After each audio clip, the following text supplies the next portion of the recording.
Hi guys, it's Melly Starz, the host of Melly's Couch, and today we have a very special guest. I mean, all my guests are special, obviously, but this was a Lot personal pick. That's right, you guys know the Lot is my sponsor, and I decided to, you know what? Let's give them the personal pick. That means they hand-selected this person, and they're putting their name behind them, and I have the pleasure of interviewing them. So today we have with us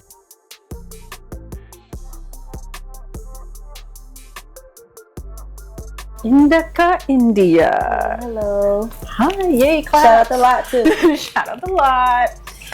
So I like to start, I don't know if you've seen my interviews because again, you're a Lot pick, so I'm you know, you didn't go through the normal process. So I don't know if you've seen any, but I like to start as far back as possible that I could find. So we're going to high school. You used to do poetry in high school. That's kind of where you started. Mm-hmm. Yes. And then that's also where you got your name, Indica India, because your actual given name is India. So then your friend Zay, I think it was, Zay. Gave you the Indica Zay. part. And he just rhymed it together, which I thought it was a really cool story because do you still talk to him? Yes, I still talk to him. We still stay in touch. Okay. Sure. And how does he feel about the fact that you kept the name so long and then it's like your brand? It's you. It's funny because I think he's just as humble as I am. So he was just like, I was just on my mind in that moment. But he thinks it's cool, I feel like, because I always, anytime I do an interview, you always shout him out. I always shout him out because that was the origin of my name. And I'm very humble, so I never ever want to make up a story or say like I did this, I did that. If there was a team a part of it, if there was a partner a part of the process, so I was even be blessed with that name and to stick to it. I'm very grateful for it, so I will always shout him out. Yeah, shout out Zay. See, I don't shout out the specific names of the people who gave me my name because they're exes. So it's okay. The universe really blessed us, and that's what made us cross paths. Exactly. Like thanks for what you did, but like you don't get the name recognition. No, so sorry. No free promo. Not happening. So tell me when did you really start poetry? Like what was it about poetry that like drew you in, kind of? Because I mean, obviously now you've gone a different path, but you did start poetry, so. Well, I've been a poet all my life. Like I've always found a way to write a poem, or even now, like if someone says something or a word, I'll have a song or I'll like remix a song for that word. So I've always found a way to like make something rhyme just to pass the time. Like literally.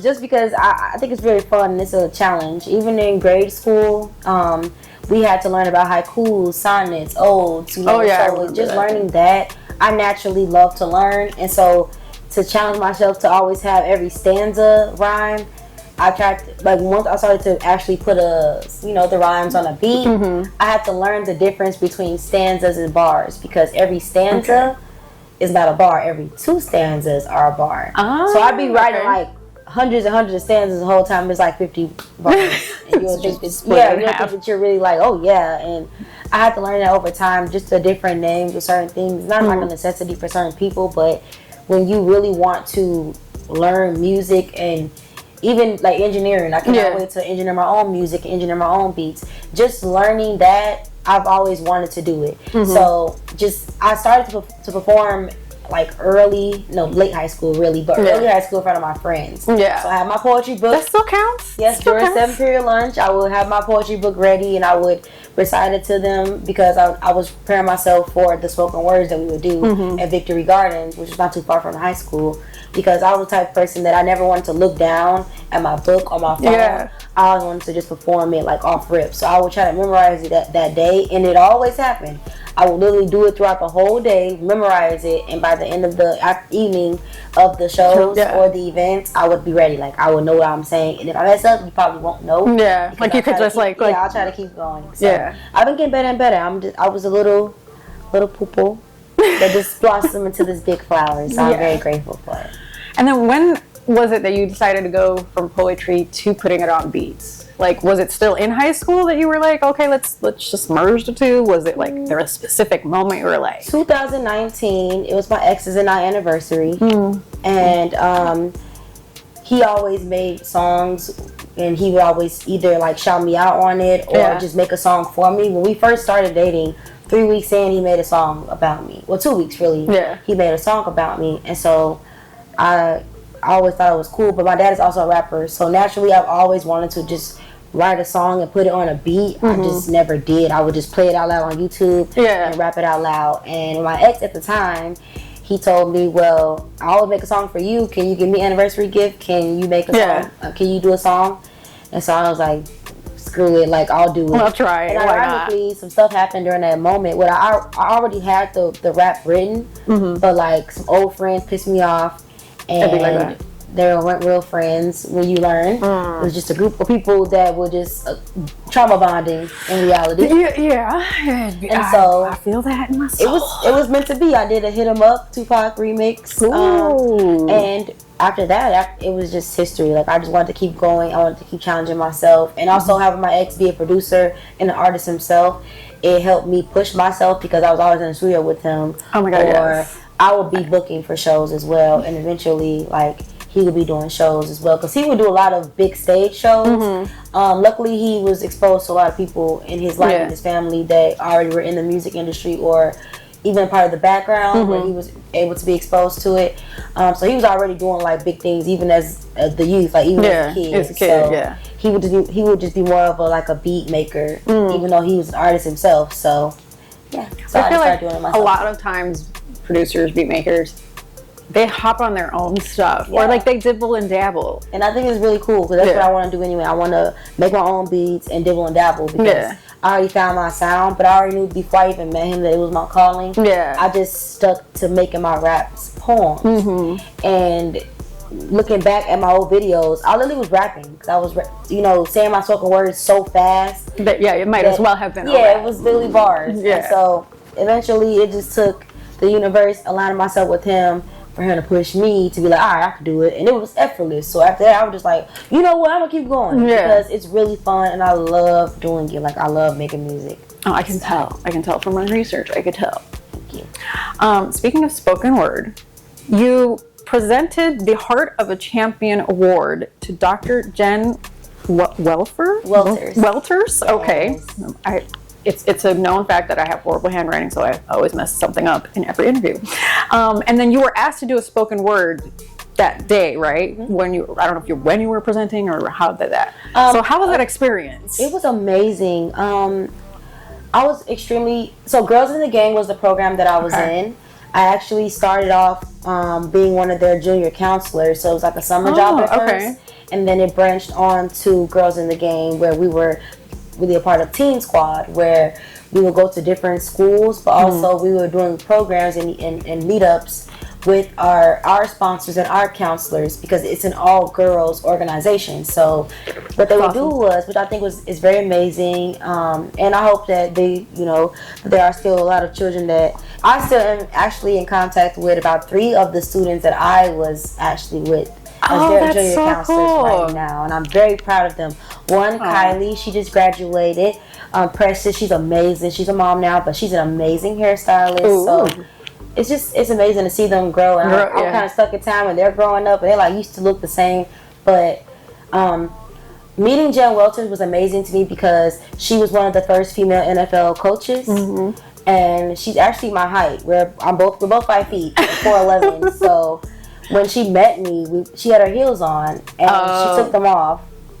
And she was just like, I feel like that, like, it's crazy how we're like together, but small but mighty, which is the same thing that I am. And I think that's what gravitated us to each other as well. I was picked to do her Heart of a Champion Award. However, I think that we aligned because it was like the perfect pick, and I think that it was really fun. It was the universe again. But I also did email her and I sent her a spoken word because she asked me to do one of my spoken words because I had already communicated with her and let her know like I do spoken words and I would love for you to hear it one day.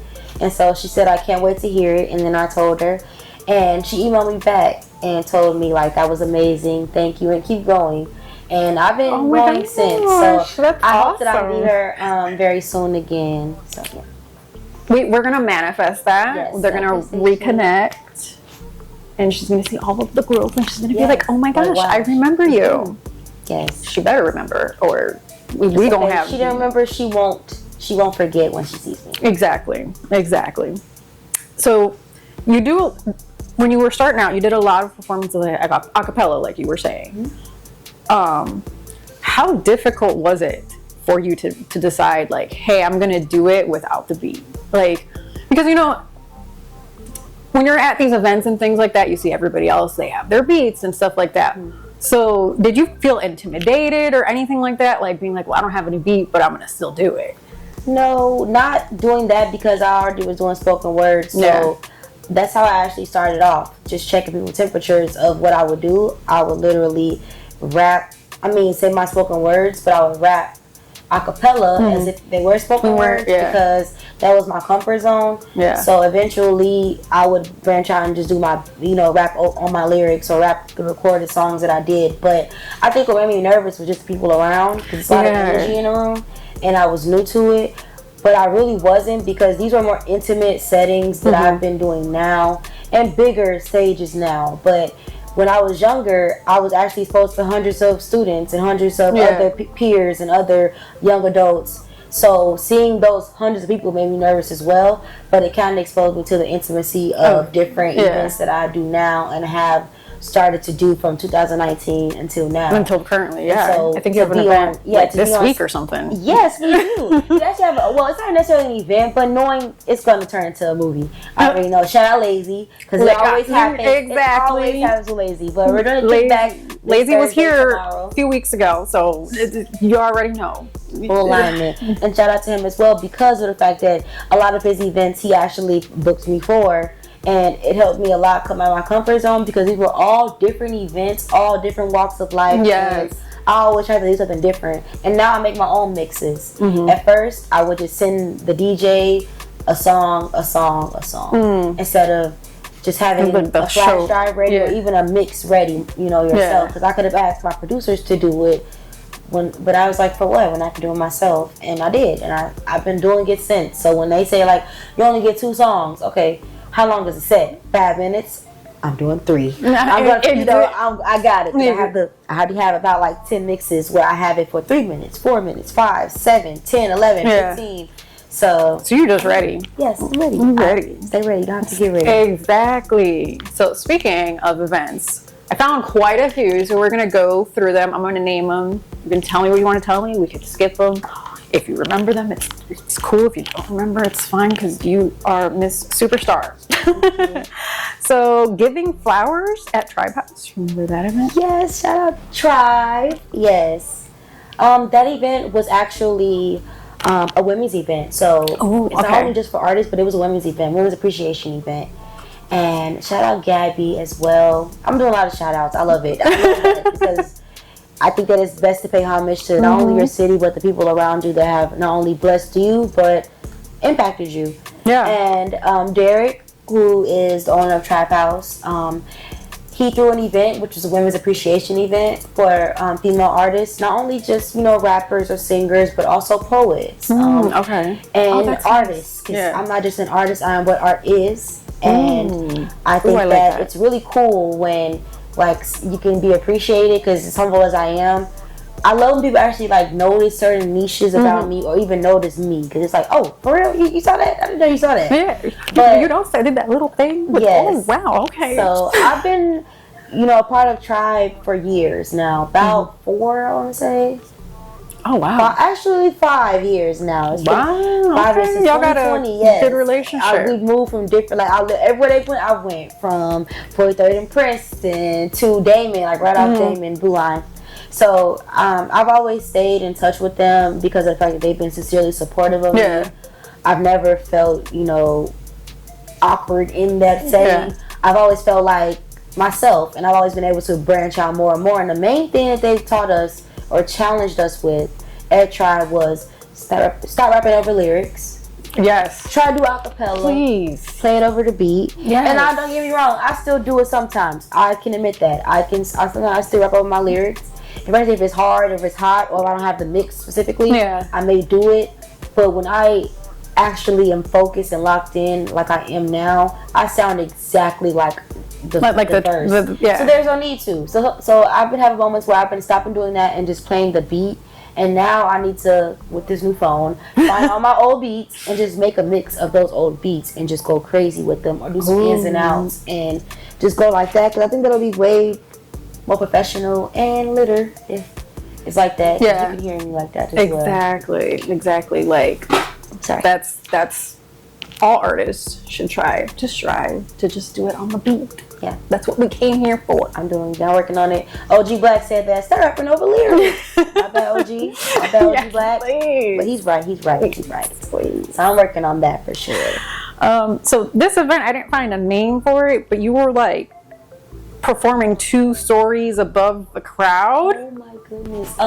That one was actually that. So that was the Give Your Flowers one. Oh, okay. Big Boss Bean. Okay, so at least I put them right next to each other. Yes. So Big Boss Bean, she actually asked me to be a part of her set because she's one of the artists that was being acknowledged that night. Oh, and wow, that's giving her nice. flowers. Yeah. And with that, she picked 3 other women to be on her set. So it was more of a, I'm paying homage to the artists that I've worked with, that I F with, and how raw I am, because she's not just an artist. Like, she really is what art is. She managed that whole thing from us, knowing what to wear, like certain colors to wear, what time are we coming out, even rehearsing. Unfortunately, I wasn't able to come to the rehearsal, but it was so effortless. Like, even being 2 stories high, that was not planned. I just thought That's so scary, though. I know, right? But I do things I'm scared of. I'm afraid of heights. I'm not afraid of heights. You can't be afraid of heights if you was up there, exactly. okay? It makes me nervous, so I do it. Like, it's something about that rush. Even snakes, like, I'm a little afraid, but I will hold one because I want to get that fear out of my mind. Like, all right, I'm doing it. Oh, okay. We're doing this. Okay. It's not that bad, So certain things I do just to get the rush, but also because I'm actually very fearless. I'm more of a daredevil. I just don't do parkour, because I've done sprained myself a few times, so I don't know not to get too crazy with that. Or a backflip, not yet. I'm working on that. No, I so can't. I'm lit. I can't. If I'm drunk or anything, and I'm like, I'm gonna do a backflip, stop me. Please don't let her do the backflip drunk. Because I don't do that. Now, 1-hand cartwheel, yes. Aerial, yes. But backflip. Were you in gymnastics or cheerleading or something? I didn't do cheerleading until my senior year, and I was the flyers. They was me too. That wasn't right. Like, let me do something else. I don't want to be flying everywhere. But naturally, I was born flexible, so I always just do random gymnastic stuff in the house. Just start ready for this. That's just me. I just naturally want to have fun and just do, like, I'm an adventurous. I cannot wait to go to Go 8. I want to go there. Okay. A little adventure thing. Like, obstacle course outside. Yeah. But it's going to be in the woods, high up in trees. There is a limit to my madness. So I don't know. But I really want to do it, though, so I know I'm going to do it. But I'm a Sagittarius, so I tell everybody to do everything. Are you December? Or? Yes. Yeah, nice. My sister is, too, December 16th. That was my mom. Nice. Yeah. I'm December 4th. Okay. Yeah. Big December Sag. I love Sagittarius. You guys are the archers. Very straightforward. Very blunt when you guys want to be, for sure. You're our sister sign. I'm a Gemini. Yeah. We're like... I feel like almost 2 sides of the same coin. Literally, it's so funny because it's like you guys are so chill, so funny, and then y'all very funny. You be like, "Oh, you're waiting to say that." I've been waiting. Yes, or you need a friend like that that's very blunt, but you gotta be strategic when you ask them something. Because do you want your feelings hurt? You need to hear it. Yeah. So be honest. Do you really want to hear what I have to say? My thing is, I tell people when they ask me like a questionable, like a question that I'm like, do you really want? I'm like, don't ask questions you don't want to know the answer to. I'm just saying. Like, and usually when I say that, they're like, you know what? Maybe I'm not. Maybe I shouldn't ask you that. Okay. Sometimes it's like, do you really want to hear the truth, or you want to hear what you want to hear? Yeah, exactly. Because I've been like that, where I want to hear obviously I do want to hear the truth, but if it's gonna hurt, but can I handle it? Yeah, can I handle that? So nowadays, you have to be able to handle it. We're adults, so we have to be able to handle it. Yeah. So if you ask me, my mouth sometimes don't ask questions you don't want to know the answers to. That's all I got. The twin comes out. I try to be Angelina Jolie, Gemini, save all the children. Oh yeah, love everybody. Let's love everybody. Sometimes I'm Trump, Kanye, and Kendrick all in one. Like I do like it. Like Trump is like fake news, like that. And then I'm like Kendrick, where it's like I'll cut everybody, even my grandma, cut everybody off. Are you being rude? boundaries. You're not breaking the boundaries. Okay, we gotta go. Or be like Kanye, where it just crash out. Crash out. Oh my god. Like I don't know. I have my Kendrick moments where I'm like, I hate everyone. Oh, you didn't answer my text message in 30 seconds? Yeah, you fucking hate me and I don't want to talk to you ever again. Okay, cool. Got it. Like, wow, okay, I see how you feel. Oh, okay. Wow. I say that you're posting so much. But you're, oh, noted. Wow. Yep. Okay, wow, yeah. This was a good pick from the lot. We're going to be besties today. Next up, we have Women Who Hustle. Do you remember that as well? Oh my gosh, yes, I kind of do. Man, we had I have been on tour. Okay, and you were on tour. I kind of do. Women Who Hustle. Was this an all-female event? I believe so. Yikes. I kind of do, but I don't know at the same time, because if there's a lot of female events, I know that all the events are really good. That's what I always say. I don't think I ever had a really bad. I've never had a bad experience. Yeah. Anywhere. I don't think, because I read the room. So if it's getting weird, it's either best to go or get in my corner, or like I say, I'm very strategic of like where I maneuver. Yeah. And who I am, like knowing how to be built. Yeah. Like I don't go nowhere that I'm not wanted, or I don't look for trouble. When you look for trouble, it finds you. Mama taught me that. So I just feel like Ebony Players Club. I just can't rap for y'all. That's it. Can't a party and then leave. Yeah. So. Has it been difficult or challenging being a woman in hip hop? Yes. Sometimes, yes. Especially being a black woman who's short and a hard artist. Like, yes. I'm not a drill rapper. I'm not consider myself a drill rapper. I'm not talking about killing nobody like that. However, I know that I'm very hard, and I've been compared to Lil' Kim, and I found that to be a compliment. Ooh. But I do notice that a lot of male artists are never really compared, and they always try to find a niche or try to find a comparison for female artists. Me being from Chicago, I've been called, like, I used to sound like Mellow Bucks. No, I don't. She is hard. That's a hard one right there. Yeah. But she in her own lane. I don't sound like her at all. I know I'm hard like her, I guess. Yeah. So I could take it. And this, to me, it's not an insult, because you tell I'm a dope artist, so I don't find that to be insult at all. However, I know that we're in two different lanes, and she's cold just like I'm cold in our own way. Like, I'm not rapping like her. We don't have the same flow. We're not using the same beats.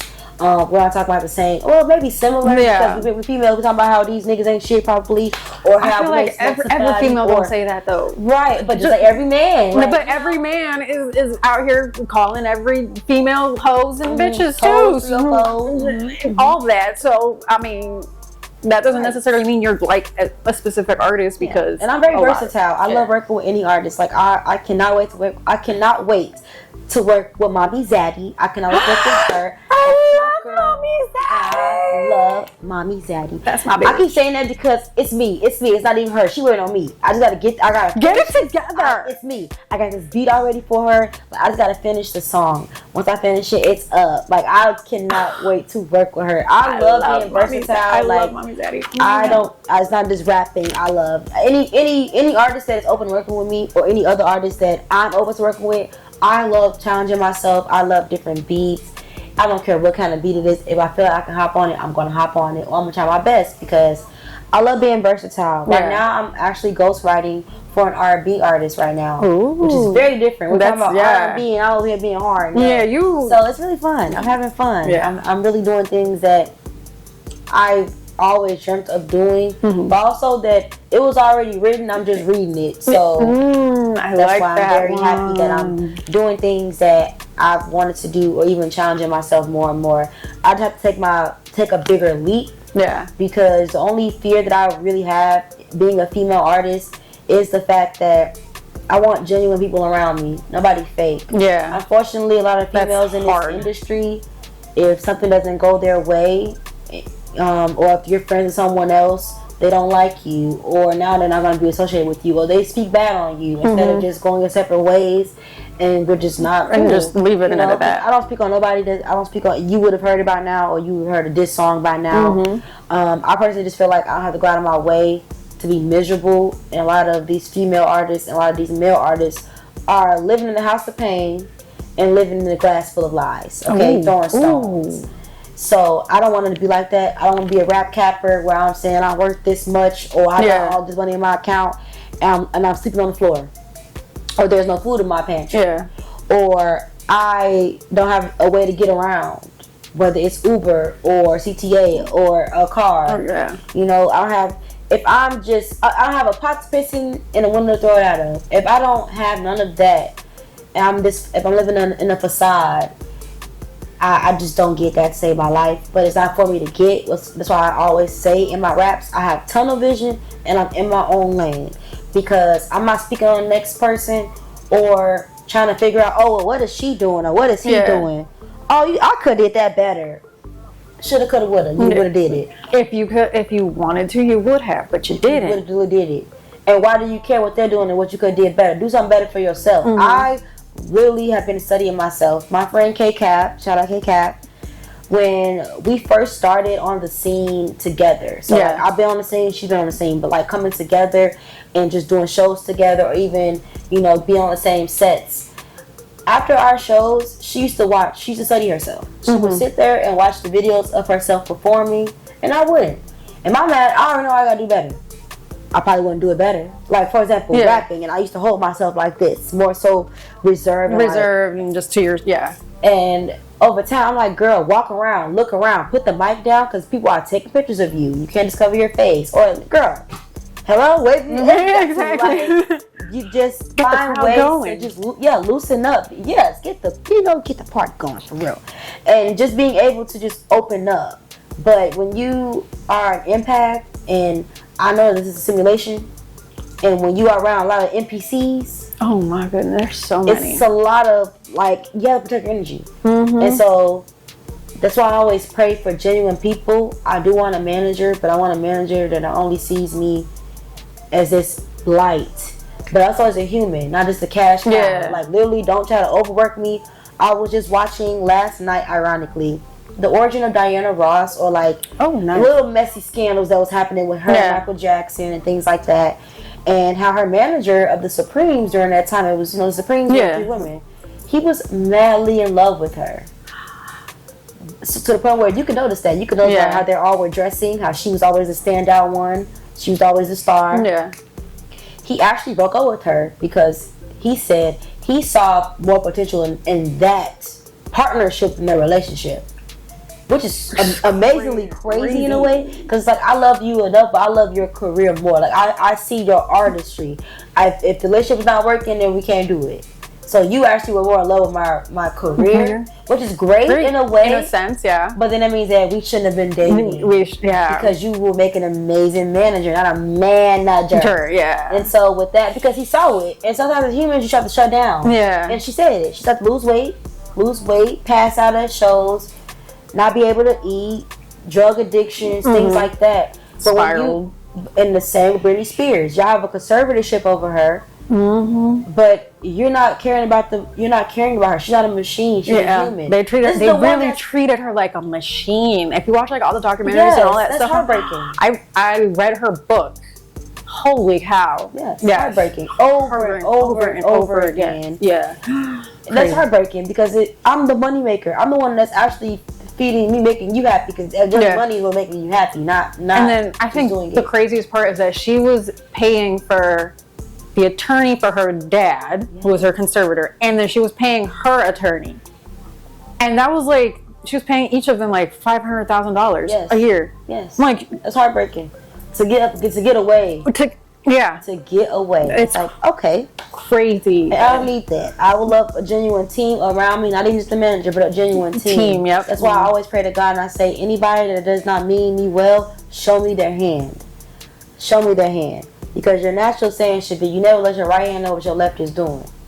However, if you want something shite and you got something behind your back, show me your hand. Because I don't want nobody that's my enemy for me not to know you're my enemy. I would love to know who's my enemy so I can stay away from you. Exactly. Because you're not my enemy. You hating on me. Your life sucks and you're trying to project it on me. Or you're just wishing bad on me because you wish you were me. Yeah. Or in my shoes. And these are only 6.5. They're pretty small, so calm down. Just go. Worry about yourself. You know? Exactly. Get your own shoes. Yes. Tie them up because you're tripping. But yes, I do. But I think it is bittersweet as well, especially because I do love sometimes being the only girl in a room full of dudes, because I like to show I'm not rapping do it. Yeah. I'm not rapping you, or I'm so hard that you want to work with me. or you're jealous because it's like, oh, good girl. I knew it. But because it's like we all could be. None of us in the city sound the same. In my city, nobody in Chicago sounds the same to me, and we all are raw as fuck. That is the one thing that everybody has in common is fucking talent. Exactly. That's our main. That's the only thing we all have in common is that we're all blessed and talented. If you really bask in your blessings, some of the people don't be knowing that they're blessed because the demon's on them and they're letting it eat them up. And which is why I say this, because we're not crabbing a bucket city for real. If you actually stick to your guns and your boundaries and your integrity and not be a hater and not say, why not me? Or I'm not going to share this person's stuff, which is the freest thing you can do. It's just a share. Y'all should see my stories. Support is free. Yes. I decorated my page the other day for one day. It didn't even last 24 hours. Because one, I got booked from Melly's couch. Two, every time I either blocked them, which let you know people are monitoring spirits, people are watching. And one day I just felt overstimulated and needed to just remove myself and just decompress. Now all y'all coming out the woodworks. You blocked me? You blocked me? Are you okay? You should have been asked that. You should have been checking in. You didn't need to wait until I deactivated my shit to check in and make sure I was cool. You should have just been like a decent human and done that on a regular basis. Like my friends check in on me.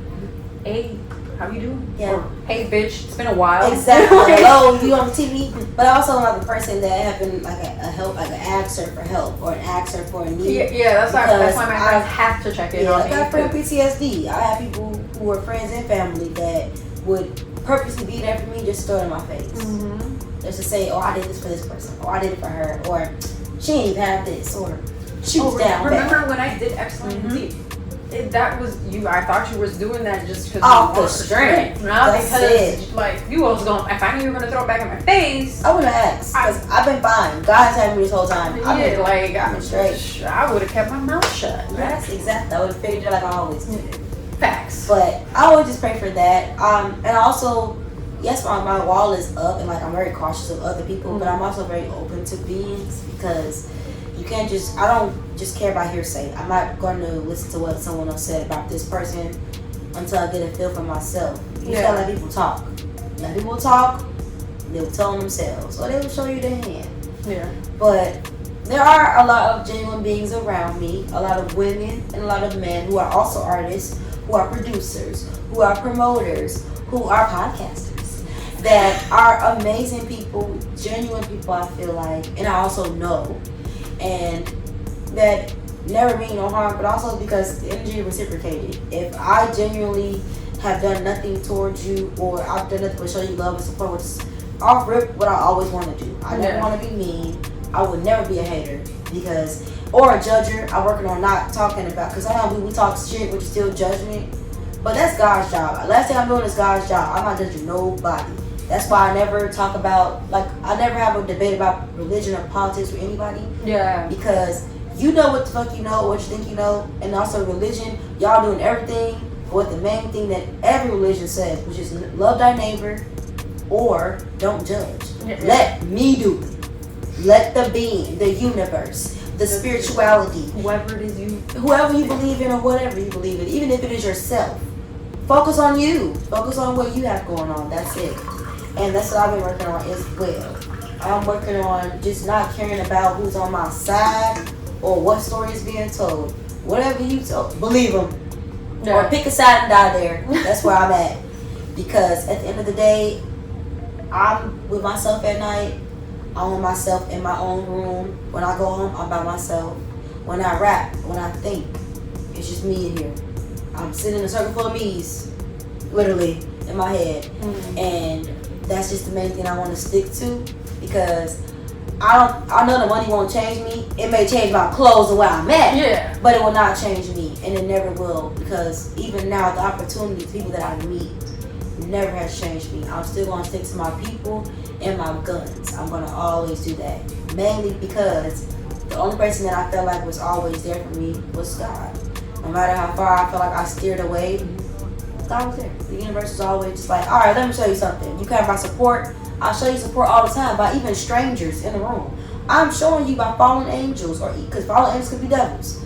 even the haters, they're fans. I'm showing you, like, I'm here. Haters are definitely fans. Yes, I'm showing you I'm here all the time. A stranger from years ago that saw you your first show years ago is seeing you now. Like, I remember you. Are you performing tonight? Or you remember me? You remember me from this show? Or I went to the show a few months ago and you didn't even perform. Are you gonna do it tonight?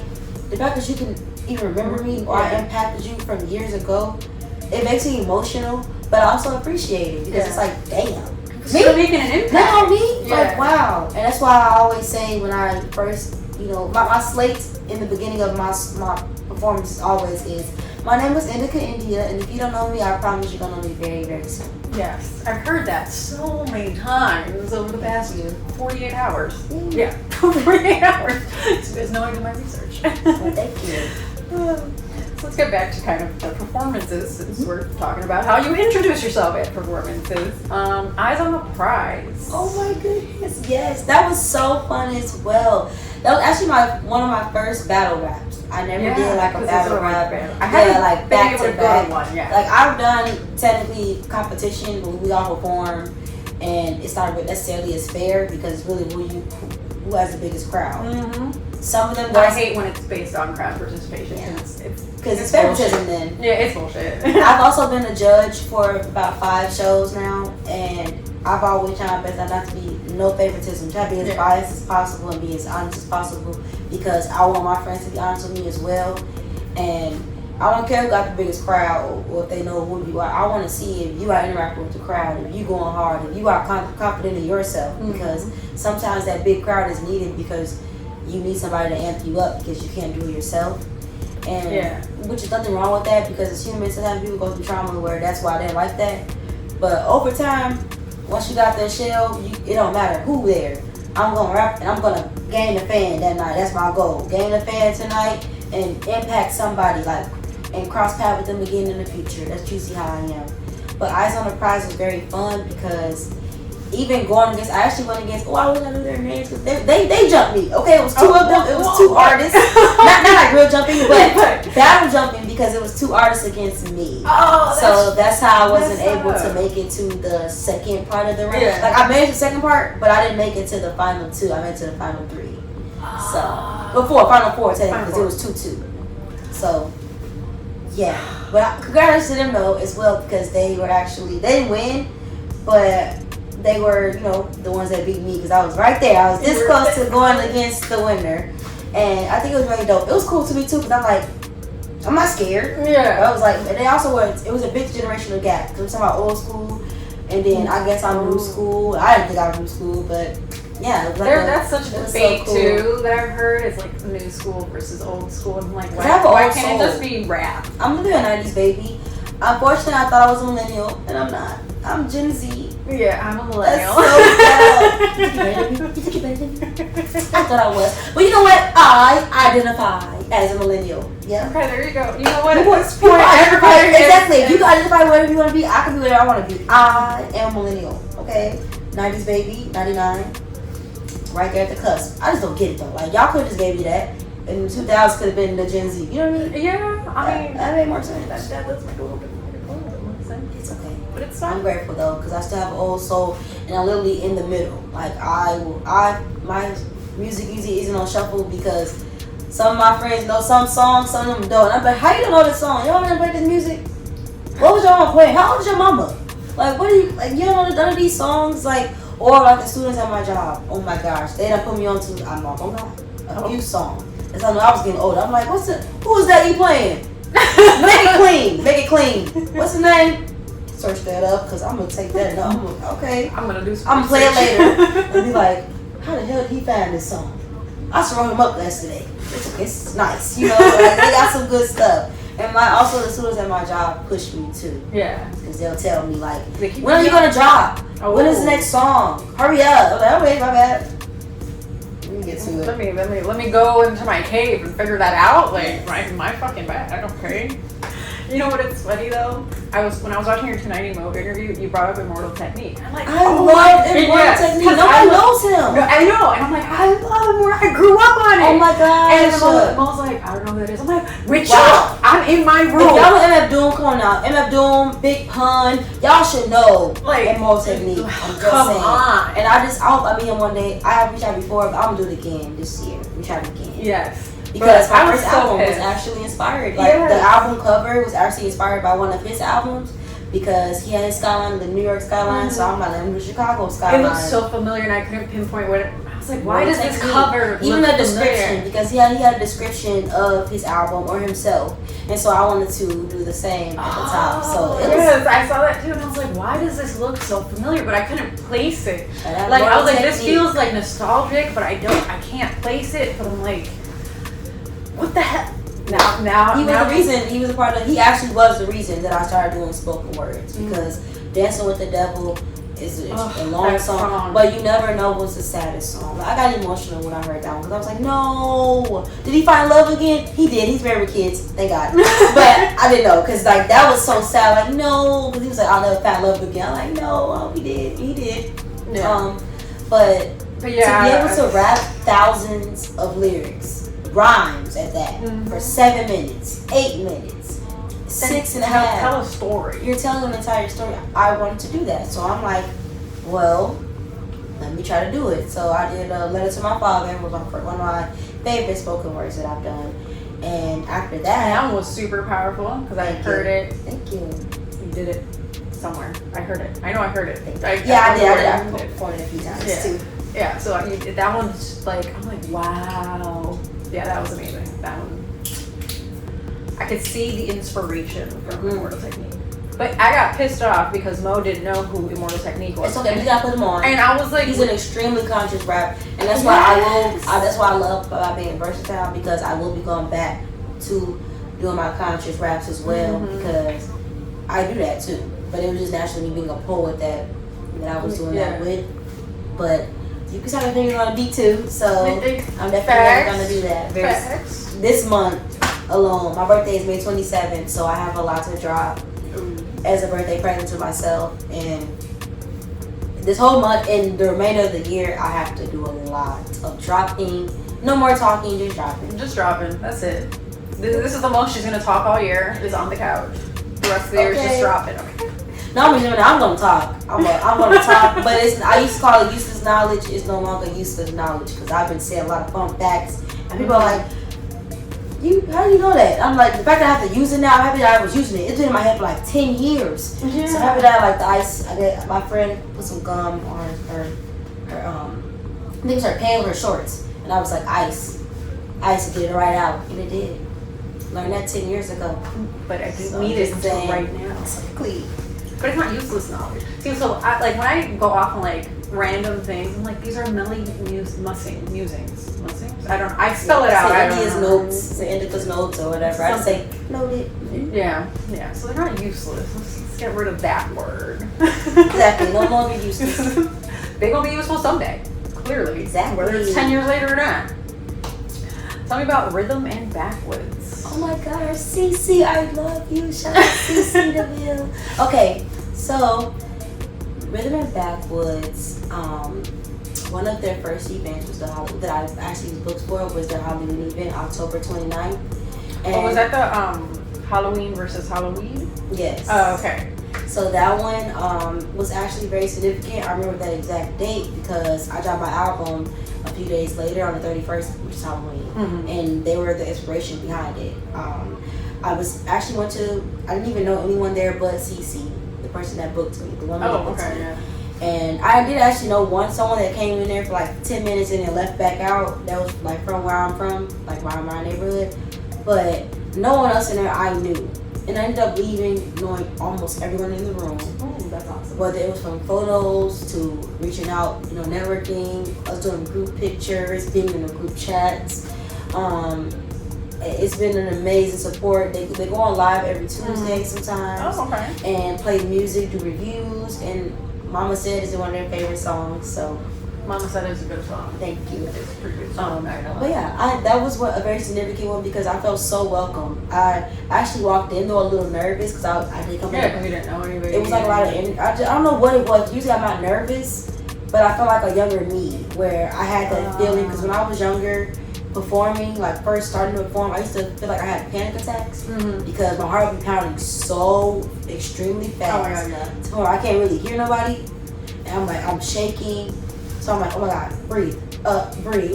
But like, you won't know it's happening to me because I'm just talking to y'all or hello, or in the corner, let me have a smoke. Like, we gotta get this, We get help me anxiety. Yes. I walked straight in, found my little corner, scoped the scene out, started wandering around. Okay, hello. Let me see how the vendors are. Okay, ooh, Jello shots. Okay, I got tacos. Okay, just mingling around, and I was just like, dang, like none of my friends came. My best friend did talk to me on the phone because she wasn't too far away. Yeah. She was my godson, so I knew why she couldn't come. But I was like, dang, nobody showed up. And I didn't really care at the same time because in that moment, everybody has support there. That's why I said, that's why I thought that. Because everybody that performed had supporters or they knew each other's lyrics. And I was just like, before I performed, the host asked me, like, you good? You look nervous. And I was like, I'm not nervous. Right then and there, that turned me up. I was like, now I gotta show you something. Yeah, now I gotta show you. I gotta show out. I gotta show out. And I did. I think that's one of my littest of last year, one of my littest performances. Like, heartfelt. How hard I was rapping, how hard I was going. And I got emotional throughout the night, and I was about to cry. And I was like, nope, don't cry. Don't cry. Wait till you get home. I don't know if it's that SpongeBob episode or what. He was crying that and he was like, hold it, and a tear went up. Or was it Adventure Time? I don't remember. But he was like, hold it, and a tear go back up. That's how I felt in the Uber. I was like, nope, wait till you get home. When I got home. Sometimes I'd be crying in Ubers. I'm so sorry to my Uber drivers, but sometimes I just can't wait till I get home. No, I hate when I'm like, in an Uber. That is so funny and ghetto. Because, like, imagine driving, you just like, okay, she may give me 5 stars, but she is tweaking. Like, I got to get 5 stars and a good tip, okay? Yes. Like, especially when you're like arguing with somebody, and you're like, you know what, bitch, shut up, bitch. Okay. Yeah. And then you like, have a good day. After you got the Uber, like, that is so ghetto. But hey, at least you mind your business. You didn't jump in. You turn the music up or something. They'll start humming like la la la. It's like, oh my God. Put your headphones in. Do something. Just ignore me. Let me have my mental breakdown in this backseat right now. But when I got home, I was bawling, like the ugly cry. And I was just hugging myself. I was praying to God. I was just praying. And I knew God was real already, but I knew right then and there because a voice said to me, girl, you crying about support, or what are you crying for? I show you, which is what I just said earlier, I show you that you have supporters. I'm your biggest supporter. And I show you through the angels around you, through strangers around you, even the devils, because the devils are your haters, they are your biggest fans. Yeah. Through fallen angels. I literally was hearing all of this. And I'm literally, you would have thought somebody was right next to me. And I'm just like, you right. I'm gonna drop an album. And literally, the 30th, it never made cover art of my life. That morning, because I didn't get home until 2 in the morning. Yeah. A few hours later, 9 in the morning, I opened my laptop, made my own first cover art, which is the album. Yeah. Made it right then and there. Made my track list. Like, what songs am I gonna do? No, not that one. No, I like this one. I think I'm gonna do this one. And October 31st, I dropped Love a Girl on Demon Time. So shout out to CC for sure. Look at all the pieces. Yes. Look at all the pieces. Okay, so we were on Rhythm and Backwoods. We talked about Halloween and versus Halloween. Yes. The Rap Cave open mic. Do you remember that? Oh my goodness, yes. So we're going down memory lane. Yes, we really are. So the Rap Cave is now called Red House. Okay. But Play Riley, DJ Remy Flo, they are amazing people. Also, CC Dior, like. I don't know if you know CC Dior, but we haven't met. But I recognize all these names. Yes, so. And she's been in the game for a while. Like, she actually did a song with Speaker Knockers, which is still one of my favorite songs. I played it to her a few months ago. Months ago. I know she was like, "Girl, how did you even know that?" Yes. I know. I do my research. But Rap Cave was very fun. Always welcoming. It's one of the littest places that I have been. Support now when they were doing like the Red House stuff, I still was showing my support to one of my artist friends at the time, Jada Lowe. Oh yeah. Okay. So she used to do. I mean, she probably still will probably go back and do it as well. But go back to Red House, which is Rap Cave, to do her little events as well. But she's moving around, so she's been doing good too. But Rap Cave it's always been fun. My friend K Cap and I will perform there all the time, rock the stage. I definitely will be coming back there because actually it used to be a bikers club. It's right next to Bricks. Okay, yeah. So it used to be a biker club. I love when things get repurposed. I'm just saying. I think it still is, probably during the day. Who knows? But it's been really mainly an event space. Yeah. I've met a lot of artists there as well. And even birthday parties and events, I've been doing that there too. So I miss Rap Cave though. It's no longer called Rap Cave. Yeah. But I do know they probably are going to be refurbishing or rebranding. Rebranding, yeah. And when they do, I can't wait because I miss Hit your girl. Yes, hit me up. Hello. Next up, shaking ass and taking names. Oh man, shaking ass and taking names. That was a lit one too. I feel like every single show that I've ever done, it was just lit. It's always lit. That one was a lot of booty shaking. I was about to ask because from the name of it. But I mean, I'm a girl's girl, so I definitely. Actually, I'm working on. I'm gonna stop saying that. I genuinely do believe I'm a girl's girl, but not for all the girls because not all the girls are girls. Some of them have hidden agendas. Yes. And some of them be hating or is extremely insecure, and they are projected on you. Yeah. However, if you are genuine and you know that you are true to yourself, and you know that I'm not a hater and you aren't either, then I know you're a girl's girl. You know, you're a everybody girl. just. I would love, like, I love when people just be themselves, just want to have fun, don't be miserable. We're not friends because we hate the same person, or we don't want to be friends with me because I'm no longer friends with this person. No, be my friend off the shut up. I want to get to know this girl. Yeah. You know? So I'm working on that. I'm just a person that a genuine friend. I'm a genuine being, but I'm still a girl's girl. I love ladies. I love coming together with the girlies. My homies, they cool too. The guys cool too. You know what I'm saying? Y'all cool or whatever. Y'all cool. But the ladies are really fun. Like I miss having like a big group of girls, but not as much as I used to because sometimes it's exhausting. It is, and not everybody is real. And I've learned that even though I'm little, I'm intimidating. And I didn't know I was intimidating. I did not, and because I'm like, what's wrong with you? Yes, how powerful my aura is. If I won't say nothing, and you will feel it, and it's a blessing and a curse. It's my face. Literally, yes, I have a resting bitch face. It's this. I realized that too over time. Like, you okay? I'm really good. I'm good. Wow, why you say that? You not smile. Like, come on now. I'm just chilling. Like, that's just natural. Don't ever in your life tell me to smile, because then we gonna have problems. Oh my gosh, man, the guys they picking the wrong days. Smile too hard. Shut up. You gotta be quiet. Do you want me to carve a smile on your face? Upside down. Yeah, like. I'm talking about. Don't tell me to smile. Seriously. Anyways, moving on. We just had a moment. Let's not crash out. Get that out. Yep. Let's not crash out. Casino night.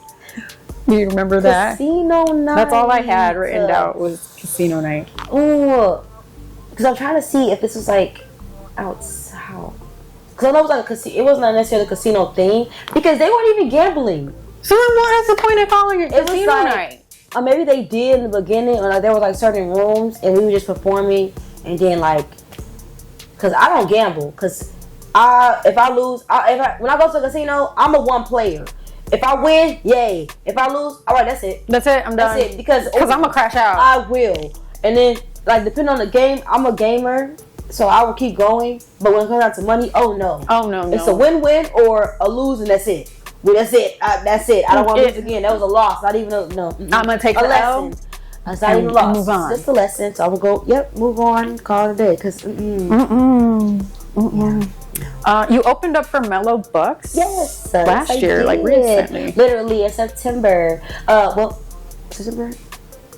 I have written down November, but maybe that's just November. When you posted it. It totally was November. I posted in December, so you're right. Okay. And in November, again, shout out Big Boss Bean for that opportunity because it was actually her set, and she just brought me out as an artist for her, and I really appreciated that because without her, I don't think I would have been able to be exposed to that. I probably would have for other people because I did get booked for other shows at the Forge after that and before. But the opportunity I feel like was a great opportunity and it showed that her and I could be a team because we was tag teaming because we were not planning about performing. Like, we came all that way to perform. We're not about to be turned around, or y'all not about to try to finesse us and try to overtax us or charge us for certain stuff. Yeah, just to perform. So that performance was one of the latest performances I've had. It was not a packed out place, surprisingly. I have been to places that were extremely packed out, but it wasn't. Every single artist that was there and whoever they came with was what made it packed out. After we performed, like it was the energy. After everybody performed, we left, so it really wasn't packed after that. And Mello didn't come until about 11:30. Oh, I hate that. Yeah, by that time I'm like, I'm tired, I'm done, I'm going to bed. Which, don't get me wrong, technically as an artist, I should be able to come like that if I have artists opening for me. Yeah. But unfortunately, I was hoping to meet her if I would have just stayed a little bit longer, but hey, it was meant, and you never know. We probably gonna cross paths again anyway, exactly. You never know. Exactly. And then you also opened for 3-6 Mafia, right? Yes. No. Or you were going to? You posted to? Yeah. I was going to open for 3-6 Mafia, but unfortunately, it was a scam. It was a scam. That's just rude. Oh no. Actually, no, that was for Big Boogie. That wasn't for a scam. So they were trying to tell us like you could do it for 3-6 Mafia, and it never happened. They never gave nobody in the group was gone. The group chat was gone. They took us all out the group chat. Oh my god. All the artists took the money and ran. So yeah, his name is Derek. Not Tribe House Derek. Okay, yeah. Let's specify. Hey, Derek though. I gotta find his information again. Fuck you, Derek. That name, fuck you, Derek. Don't little fingers up, fuck you twice to him because that's fucking. That's horrible. I won one of them. I won that competition, and that's what to open up a Big Boogie. Never happened. He kept making up all these excuses just to go ghost on everybody that paid him for the opportunity. That's crazy. So you suck. You're a terrible human being, and But that was about you know what? Karma gonna get you. Literally, if he hasn't already. It already probably got him. That was about 2-3 years ago. Haven't heard about this man since. Haven't heard about a booking. Haven't heard about a show. I wonder why. So God gonna bless my mess. Just saying. Shit. My mess to be blessed with that one. Well, let's go move on to brighter things. In Bloom Spring Showcase. In Bloom Spring Showcase. Okay. Around what time was that at? I didn't read In Bloom Spring Showcase. It was in spring. I mean, obviously. Because I'm trying to see if this is like, oh, my ears ringing. Oh. You know that saying? They say your ears ringing, your ancestors. Oh, I heard somebody's talking about you. Oh no, that's when your eye is twitching. One of your eyes is twitching, but my ear is ringing. So I heard eye twitching was just stress, but you know what? Eye supposedly. I'm learning something new today. But this is awesome. I'll have to make sure like I'm listening, but in Bloom, I wanted to say it's one of E-Man's events, but I don't know if it's like a wavy event. I don't know exactly which event. I've done over 100 shows. Yeah, actually more than 100 shows. I could humbly brag about. Yeah, that's why I wasn't sure if you were going to remember everything that I found. I wish I did know. I know that it was lit though. It was definitely lit. I know it was. Because every show I've had, I've never had a bad experience. Even with the whole scammer thing, it still went well. I still was exposed to a lot of people. I don't take things as losses. I take them as lessons. So just learning, just getting a feel of everybody and like doing your research beforehand is probably better, and this could probably prevent a lot of stuff. So that's why I tell everybody, do your research before you agree to shit. Yeah, just saying. Famous Fridays. Oh, that was in 2022. That used to be fun too. I miss those days. I think right after Famous, the second one I went to, I actually got my own booking, my own showcase that was called Project Indica. Project Indica, yes, and that was my very first. I will be bringing this back either this month or next month. I feel like it's gonna be next month though, because there's been a lot of things happening this month that kind of put a little monkey wrench into a lot of things, but it's not lost. Nothing is a loss. So, but my first showcase was after Famous Fridays was Project Indica, and I had 15 artists perform for me. Wow. The goal was to have 10, and I ended up having 15. So sometimes it'd be like that. Okay, there's just so many talented people. It's hard to like narrow it down. Exactly. And shout out my homie Rocket, because that was his first performance ever. He did his first performance at my show, and I really appreciated that, and I appreciate you even coming out of your shell to rock out, because His sisters came to support him. Okay, we were lit. It was just a lituation, and I cannot wait to do that one again. So Famous Fridays. Time flies. It does. Bring that back though. Famous Fridays and Thirsty Thursdays. Oh, Thirsty Thursdays. Love me some Thirsty Thursdays. Speaking of, tomorrow there will be a Thirsty Thursday kickback happening. Hopefully, you can. I'm gonna be out of town. I don't know if I'll be back in time. Out of town. It was it's like a day trip. It's still my lit. Cousin. That sounds lit though. It's in the middle of nowhere, so like there's not gonna be cell service or anything. So I don't know if we'll be back. It's like a glam occasion. Kinda. That sounds lit. Have fun. Yeah. So have fun. Kind of to celebrate the end of filming. So, I don't know if I'll be back in time. Thank you for this. This is an honor to be the last of the Mohicans of the season. Yeah. But yes, anybody who is at Thirsty Thursdays, I send my love in case I can't make it. We're gonna set you out tomorrow. Watch. Especially lazy. Knowing us, we're gonna have food. We're gonna have food. I know. Speaking of lazy, Too Good open mic. Too good. Okay. Well, Too Good open mic. Shout out Lazy. Shout out Jewel too, Kid Julie, because Kimchi too. But Lazy has always booked me for a lot of shows, whether it's at Sub T, Enjoy, Bourbon. He's booked me for a lot of shows, a lot of events. And I appreciate that the most because he has helped me come out of my comfort zone more than he's realized, okay? He does that. He comes to the phone, he's like, what's up, queen? How you feeling, sis? It's always love. He is light, okay? Even when he feels like, I remember one time, I knew he was overstimulated, and that's rare to see him like that. I was because he's always so like... Lazy, you're sitting down. You okay? You gotta catch him like a Pokemon ball. He's on the move, but he was just that. I was like, you good? He was like, yeah, there's a lot going on right now. I'm like, yeah, you right. A lot of energy. It's hard being like lit and then working the door or getting all the artists together or make sure everybody's in their music. Are you on the list? I don't know who you are. Like, it's a lot. I've been through all of those emotions, so I totally get it. And I appreciate Lazy because he always has some type of exposure. Even on his birthday, even though he keeps lying to y'all, and every month he said it's his birthday. Stop letting him trick you guys, okay? His birthday's in freaking January. But on his birthday, he's so weird about his birthday. It's my birthday. They be like, oh my gosh, really? I be like, bro, why are you lying to people? And then they over here celebrating, feeling bad and shit. You're sick. No, stop doing that. But his birthday, he asked me to do a session with him. And unbeknownst to me, until hit midnight, it was his birthday. He just chilling. It's nothing. Yeah. I'm like, it's your birthday, like, and you want to do a session with me? Like, that's love. Like, we're gonna turn up. Why are we just... Look at the song. We can turn up. Like, let's get this song done so we can. Yes, like I was so happy for him, and I'm very appreciative that he's a part of my circle because that's a real one. He ain't never gave fake to me. He's always giving genuine. So Too Good for sure. Too Good. One of the latest open mics. I definitely. There's a Too Good happening the 23rd, I believe, that I will be booked for. Oh. So I'm back on Too Good. I love me some. So go to that one because this will definitely be out before that. Yes. Yeah, definitely. So go on to that Too Good show. Support Lazy. Support Indica. Right. Like, let's do it.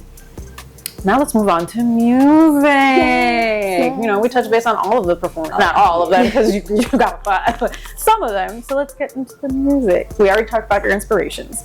So we're going to talk about My Diabolical Dialogue. It's almost a tongue twister. Almost. I know, right? My Diabolical Dialogue. So that was actually my first album that I dropped last year, August 25th. Mm-hmm. You did an album release party too. Yes. Yeah. Shout out Tripods again. My album release was amazing. It was so lit. Ironically, my ex at the time, I actually dropped the date of my album on his grandmother's birthday, her heavenly birthday. Wow. I don't know what made me do that though. I think it's because I do know what made me do it. I already had the date in my mind. I don't know why. It kept popping up. I'm like, August 25th, August 25th. I'm like, why does it keep... Yeah. That'd be the day I drop it. Like, that's a good date.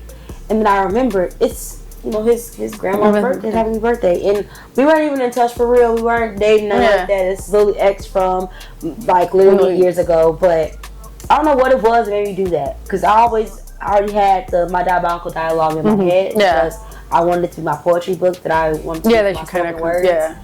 And since I've been just doing music more so than spoken words, I just thought, screw it, like let it be an album. Like I need to drop something. I don't want to just keep performing the same songs or just performing. I want to drop. I hadn't dropped at all. Besides when I did Menace, when I did Let's Talk About It that January. Yeah. But those were then on your.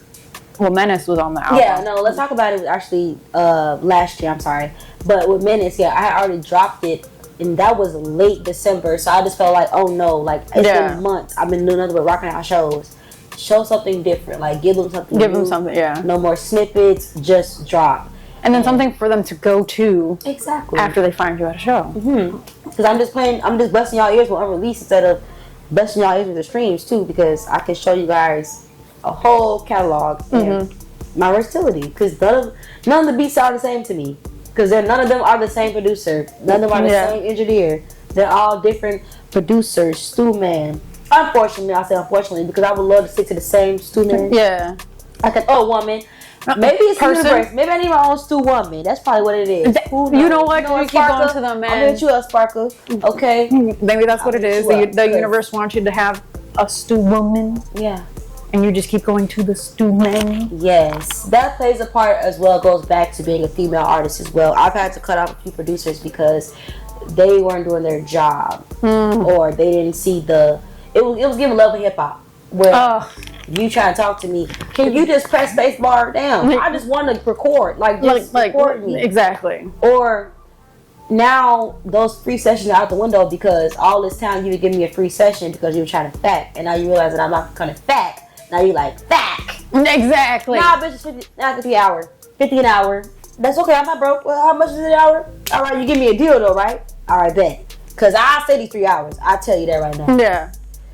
But for me, I love when they do that shit. Because it's like, oh, word? Yeah. It just word? You thought I needed your charity? No, actually, I fucking did it. I did not. Thank you, though. Thank you for the opportunity because it shows that I think, with the wrong head. And some of them, I love producers that literally it's their passion, not just a job. Yeah. Because some of them are ready to fucking go. Oh, my God. They're like, y'all just been sitting here. You ready? Or they're just not helping me out. If you know it's ass, why are you just mixing it? Tell me, hey, get close to the mic. You're not that close. You're not close enough. Yeah, or add some more energy. Yes. Or let's try this. Let's try that. Like I agree. Like that. I don't like certain people that just it's not just that. It's a calling for everybody. If you are talented in whatever you do, especially as an engineer, that's the easiest thing. That's the easy job too. You just mix and match it. You could be getting high all day. This is easy money. You can say you want to another hour. That's fine. Another hour. You said 2 more. That's fine. Y'all ain't no shit but sit here anyway. Fuck yeah. And then sometimes like people will go book studio sessions and then they're just chilling half the time because they brought a bunch of people. So engineers just like, well, fucking, I'm getting paid to sit here. But then there's also artists who are like, hey, no, like I'm working on my craft. Give me some feedback. Yes. Like, can you hear me? Like, do you understand my words? I do appreciate having my own student though, because I do appreciate that sometimes when you can parlay. I usually don't like just going to studio and parlaying. I don't know what time is money. That's what it is. Exactly. Time is money, and most of the time I'm paying for this time. Exactly. So with those 2 hours or 4 hours or 6, I really want to come prepared. I don't like just sitting. It's frustrating. I do freestyle sometimes, but I love writing. I would just sit there either in my book or on my phone. I'm going to write. Rhyme zone and I like besties. I go to rhyme zone. To the point where now I don't need it anymore. If I could think of a rhyme, it's going to rhyme. Like if I think of like water, what about the water? All right, come on, let's go. Because there are different ways to say water. Yeah. I learned like ranger. You can say, finger. Like there's different ways to accentuate the word or the lyric or whatever it may be. Yeah. So we're working on that. For sure. So I'm gonna a woman. A woman. Just saying. So I'm gonna bring up a few standout tracks from my diabolical dialogue. I don't know why I have to prepare myself every time to say it. Indica India is tongue twister supposedly. So Exposed. I have a bar. Stepping on next, and I'm not letting up. Yes, I'm not. I can't. It's the best thing to do is step on next because there are a lot of people that are gonna either doubt you or already thought that you left you for dead. Facts. So you have to step on people next because as a female, I'm not trying to be. I know I'm a flower. I know I'm delicate. However, flowers can go through concrete, and flowers can survive Chernobyl. Chernobyl? Chernobyl. I got it. Chernobyl. Chernobyl. You see, the plants are the only ones alive out there. Everything else is dead. So with that, a woman is very powerful in her own way. Well, duh, she's the one that brings the spirits to the real world. So with that, I don't always have to prove myself in an aggressive way. And actually, I think that our generation of women, or just women in general, and not a generation, sometimes with our independency, it can come off a lot of times as being aggressive though. Whether it is I don't need a man or I'm harder than you, bitch. I'm the hardest bitch. I'm harder than all y'all niggas. Matter of fact, I'm a nigga. You know, instead of it just being like, I probably am harder than a lot of these men out here because I have masculinity in me, just like we all have masculine and femininity. We all have it. Just like women have testosterone in us and men have estrogen. Some of them are just stronger than others. And with that, when you understand that, you get it. Because like with my independency, I want to step on next because when I felt like I needed help or I felt like I wanted a team or just have that support, you will be so surprised that these people are the same ones backdooring you, talking about you, speaking on you, relaying messages to the next person or switching your words up or not supporting you. Yeah. I've had friends that were always down to get drunk, always down to get high, always down to party, but when it came down to a show, those same $2 that you spent on this liquor, you could have thrown to the show, or even just threw to an Uber to get to my show, because it's free now. Right, I'm gonna get y'all in. Even when it's like that, no. Now I'm on y'all everybody's necks who said I couldn't, who low-key is watching and not supporting, because I know eventually you're gonna want to ride the wave. So. Facts. Next up, Menace, which you have a music video for. So, I mean, this was pretty much like, I think like your single off of this album, kind of. Yeah. So I have heard she steady hating, but I don't even know the bitch. I don't know her. Like, who are you? I don't know you. Actually, you know what? I could relate to that so much because who are you? Yes, I've had a lot of people in it was relatable. I've had a lot of people in this industry come to me that was like, oh, I heard this girl don't like you, or this person said this about you, or this guy, this and that. And I'd be like, who is that? I don't know who that is. Yeah. Or I never even seen this person, or never even heard the name. Bro, you believe them, and I was in a room with them, and I still never had a conversation with them or anything like that. Like, I don't know. I'm learning though. It comes with territory, unfortunately. Even when being a female, like women are messy. Some of them are just weird. Not everybody is girl. Not all women are girls, and some of these men are just as sassy as these women. Okay? Some of these men are the new. That's why I said, don't get me started. Let's talk about it. I was like, it's like these niggas sassy and they stuck up. It's like I'm him and he is me. Yes, because that's true. It's like what's going on? Who wearing the pants here? We both are, I guess. I mean, I guess. Who's these supposed to be leading? Not supposed to be submitting. I can't submit or be soft if you don't know what you're doing. What you're like, get it together. Get your life together. Mm-hmm. Just saying. Battle Me. This one also had his music video, but it's like a mic drop style video. If we go in bar for bar, then you know that I'm the chief. Jesus, because you got bars. I'm the chief. Yep. You got bars. If we talking straight facts, you know that I'm a beast. It's just the poetry. It's the poet in me. Yeah. Like, every line has to rhyme for me. I feel that's rapping. Like, if you're not just rah, just talking. Like, if you can actually tell a story and make it rhyme, I think that's very dope. A lot of people are just talking. They luckily are blessed with a catchy beat, and that's what makes it dope for them. But can you really rap? Are you really like raw? Can you really go hard? Like, or did somebody write that for you? Or did you just get lucky and you got a catchy beat and you said something stupid and now it's catchy? So. Yeah. Next up, Crash Out, which is featuring J Loco. Shout out J Loco. I'd have been through too much, almost crashed out. Yes. We've almost crashed out a couple of times on this couch. Just saying, because y'all suck. But tell me about the collab, or like, well, I think it's a feature. Yes, but definitely. It's a good way to collab. We did it effortlessly because we did like a back-to-back. We did Rich Homies, I think, that day too, right after Crash Out. But with Crash Out, it was really true. Like, it's like everybody's talking stuff, but because I'm in my bag now, like, you know, I didn't been through too much. I didn't always fucking crashed out. I've been through a lot in life, but I don't look like what I went through, and I'm very grateful for that. Yeah. And I felt like there was moments where I went low to the point where I've crashed out, or I've lost myself. And that's why I always very spiritual now, and truly believe in the universe and believe in my God, because I felt like there were moments where I steered away, where I was saying ignorant things. Like, I don't know if I'm an atheist or anything like that, but I don't believe in what they say or things like that. And instead of just believing in what I need to believe in, which is higher power, and that spirituality is real, and that we are in a simulation, and that, you know, the power of manifestation in the tongue and prayer is so true. But you gotta work through that prayer too. You can't just make a wish like a genie and wait for it. You gotta really go hard for it. And I've had moments where I've crashed out, and I just basked in it instead of getting up out of it. Mm-hmm. Like, wiping them tears, stop being mad. Why are you harboring something that somebody else let go? You know, get through it, heal, because hurt people, and I feel like I have hurt people unintentionally or obliviously hurt someone, and I pray that they have healed from that and they are better than they were if I was a part of that trauma.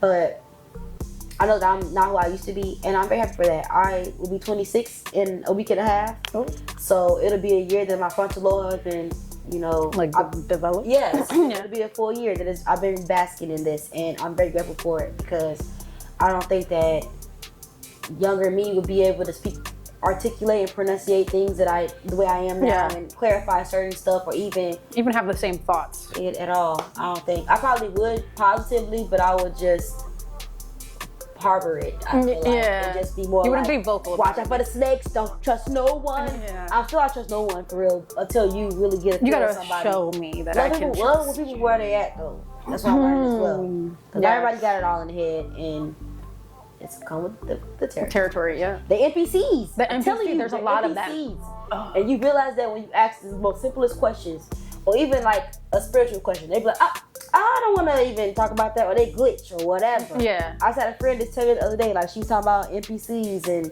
simulations, and somebody really wished in front of her. And they were just like, I don't have the mental capacity to talk about this right now. That red flag. Like, you should be able to want to talk about something positive and something wondrous that we don't know about. Like, you want to. The only time I say that is like, I'm like, there's a lot going on, and I'm like, I just don't have the mental capacity to deal with this bullshit. Like, that's different. That's very much different. It's like, I have 50,000 things happening in this moment, and you want to talk about some bullshit. I don't have the mental capacity. And I feel like cartoons blow up. Like, cartoons be like, and they just blow up, and you just like, oh. Everybody just standing there while the confetti is just there. Because it's a lot. It's a lot. But life be life, and my life is good, lit, blessed, and a roller coaster that I love. I love my life. It's a nice movie. And mine's a little traumatic at times, but overall it's nice. You know, you gotta dramatic, but you gotta have your moments. About it is a loss or a lesson. And when you think about it like that, like just a few days ago, my phone was cracked, and I literally got back in the city, and I'm like, I ain't mad about it. I'm gonna get a new phone. I'm gonna still keep the old one too. And I can still see that little part of the screen. I was doing this, trying to figure it out, like, because I knew this is only 24 hours, girl. You gonna get a new phone, and then it's not a big deal. Your birthday's in a few weeks. Early birthday present. Right. That's because I had that phone for so long. That was the universe. Like, girl, let it go. And I'm like, no, please. I do that with stuff too. I'm just like, Joe was just letting go. My best friend all the time, because he says I'm a hoarder, but I just have emotional connections to things. It's hoarding, or you never know when you need it. In my mind, and then the moment I throw it out, I'm not like a purser. I'm more of a bag lady. I'm a utility belter. Okay, I got all the gadgets. I got the portable charger. I got a fan in there, a hand warmer if it get cold tonight. The fan if it gets too hot outside. My shades, the chargers, the portable chargers. The headphones, all things, everything you need. Like, I'm that friend that has everything you need. Yeah, and if I don't have it, then you're shit out of luck. Yeah, honestly, you're out of luck, because why you don't got it? Damn it, why for me? Exactly. You should be prepared. Y'all, and now I gotta have everything. Damn. Like, I'm backpacking shit. I'm Dora. Dora. That's what it is. Next up, you also dropped Lover Girl on Demon Time. Yes. Which you already talked about how you made the cover yourself. But talk about the title. Well, I have always followed my heart, not even just my mind, because my mom always told me follow your first mind. But I've been a lover a lot in life, and I feel like that's hurt my heart. And I feel like at a moment where I had a moment of a crash out moment where I felt like my heart was turning cold. And I had to literally get up out of that because I know I'm not evil. I know I'm not a dark person. I know I don't hate the world or hate people. That's a lot of energy anyway to hate people. It's a strong word. Man, it takes more energy to hate than... You gotta be gone. I gotta get you gone if I hate you. You gotta go. Like with my sim characters, if I don't like the neighbor, I probably may kill the neighbor, you know, or GTA. But that's legal. You can't do that in real life. Okay, that's crazy. And soul ties are real. So with that, I feel like screw fake friends, screw fake lovers, screw fake anybody, fake family, all of that. Love a girl in demon time. Like, I'm no longer just gonna be this nice Gemini. I had the other twin come out too and show you guys that I'm also a raw artist. There is a reason why you're intimidated by me, because I'm dope. You're always gonna hear my name somewhere, and it's gonna be always in a positive light. If it's negative, that's why I said on my first song, My Time Is Coming. And if you speak about my name, make sure you add on wrong fine. Because if all you gotta say is negative, trust me, I ain't even do nothing to you because you're lying. There don't need to say nothing negative about me, okay? Nothing. Maybe when I stutter sometimes, talking too fast. That's about it. And even then, because my mind is moving faster than my lips. That's all. Yeah, that's it. That's really it. It's a sign of smart people. It's one of my favorite albums right now. I just want to keep dropping though. Yeah. Last time I just want to keep making music anyway. And it was all overdue. I needed to drop. Yes, you did need to drop. Like, I only did Let's Talk About It. I did the Art Show Back. You know, Come On remix with a group of people. But that was also like a part of the wow. I'm just like, girl, drop it. Love a Girl in Demon Time, because people have been playing in your face for too long, or they have been half-ass supporting. So get in that mode, like tunnel vision. Literally, it does not matter who's around, because everybody's not gonna want to be around very, very soon, and you gotta be ready for that. So you be like, like Kanye say, move, divide the Red Sea, you know, get back, let me make way for me, because I always make way for everybody else. So now it's my turn. Yeah. So a few standouts again. Let's talk about it, because let's talk about it. Mentioned it. You have the music video as well. So why did you choose this one to kind of be the main one? And why did you put it on this one? Because you released it before. Yeah. Because I thought that was the smartest thing to do, was to add it to the album, because that was really the start of the year, the start of me. All those songs were, I made this year. Yeah. So I thought that in my mind, that was the start of it. Keep going. Yeah. Like, every song I kept doing every month. I was making songs. I just was never dropping them. So accumulate them all together and drop. Like, just literally drop and be strategic of when you want to drop. And that was also one of my favorite music videos. Ironically, I do plan in a way my music videos in my head, but I don't. Like, I had you have an idea, but you're not like stuck to it. Yeah. Because at the end of the day, whatever happens, happens. If this is what it needs to be, because I know that when I have a team in the future, my vision is going to come to real life. I don't want to be signed, because I don't want anybody to ever turn down my idea or diminish who I am or change who I am. Yeah. And I just recently met somebody, an artist, who told me that she sold her soul, but she thinks she got it back. And also in the same light said to, which is okay, and told me that she's worth $1 million, even though you should never put an old label on. If you are truly valuable as a person, I told her I'm priceless. But something told me to ask her, how much are you worth? And she put a number on it, $1 million. How much did you sign for? $15K, $85K on paper though, but $50K up front, $85,000 on paper. Oh, so you depleted your value. Yikes. I bet. But anywho, if you're worth $1 million, okay, you know right? That's how much you think you're worth. Because in my mind, the math is not mathing for me. But she is. In my mind, you worth more than that. I'm not a hater at all. Yeah. In my mind, you're worth more than that. But if that's how much you think you worth, cool. You'll sell your soul for real. You sold it. You're right. Yeah. But personally, me being Love a Girl in Demon Time, that tunnel vision, I want to continue to have that. All of them bars and every one of those songs have been tunnel vision. Stand focused. Bitches are liabilities. So I know y'all will not put me in no binds. I'm a girl's girl, you know. I love who I love. I'm never gonna be a hater. Just being me, authentic as possible.